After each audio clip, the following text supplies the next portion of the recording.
Exact way that you traced your lines around there, trace your line across around the whole perimeter, so you've got your baseline everywhere all the way around on both pieces. Right? And then from the center line, now you're going to take your dividers and you're going to do the same thing. So if, let's say we want to start with this dimension here, we can see that that's 10 there. So I can do the same thing here. I can set this to 10. Like that. Then I can come in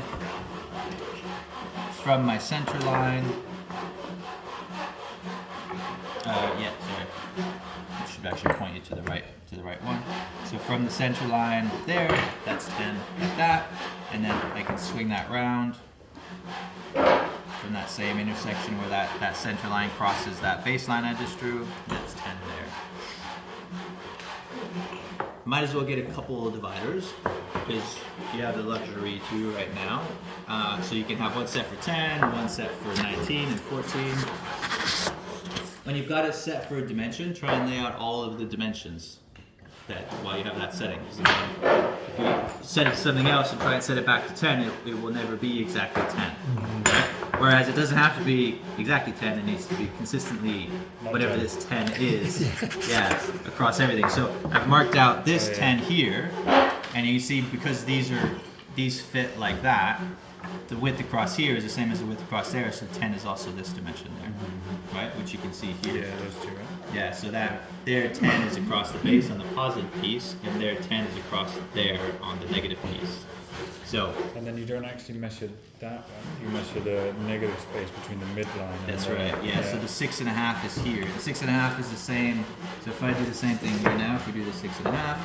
I can set that right in there, 5, 6.5. There we go.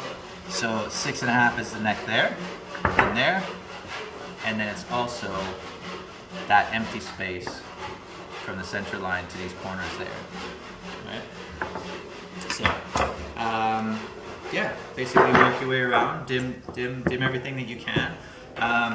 For the 45 degrees. You can use a combo square. They conveniently have 45 degrees built in. Right? That's not 45 degrees. No. Sorry, don't do that. Forget what I just said. That's definitely not 45 degrees. So you come down 19.5, like that. And you connect your center line up to the top there, right? So it'll be the same on both. You come across center line to there. So bevel gauge, I had gotten bevel gauge for a reason. So you can come in, you can set that to your corner down to where that intersection crosses your center line and your baseline, and then you can lay those out. That side, that side, that side. And then same with this one as well. Here, etc. What else? Yeah, and here you just watch me as well do this, and then flip it around and do that. You should be able to do that. And then you can come around and do the same thing. And these one you trace on the top, right? Yeah. Otherwise you don't know how deep to go. Yeah, that's right. So it's the same dimensions. The dimensions are the same as well too. So here, actually, we had set this to 6.5 for this neck there. Across the narrow part there, on the top of the positive piece, you can see that it's 6.5 there. So actually, this line on the inside here is not sloping at all. That's a parallel line because from this corner to center line it's 6.5. From this corner it's 6.5.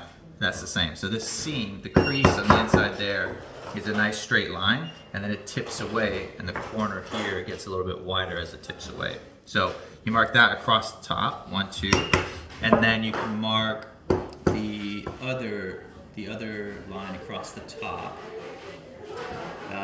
in the center, which is that one there, 19.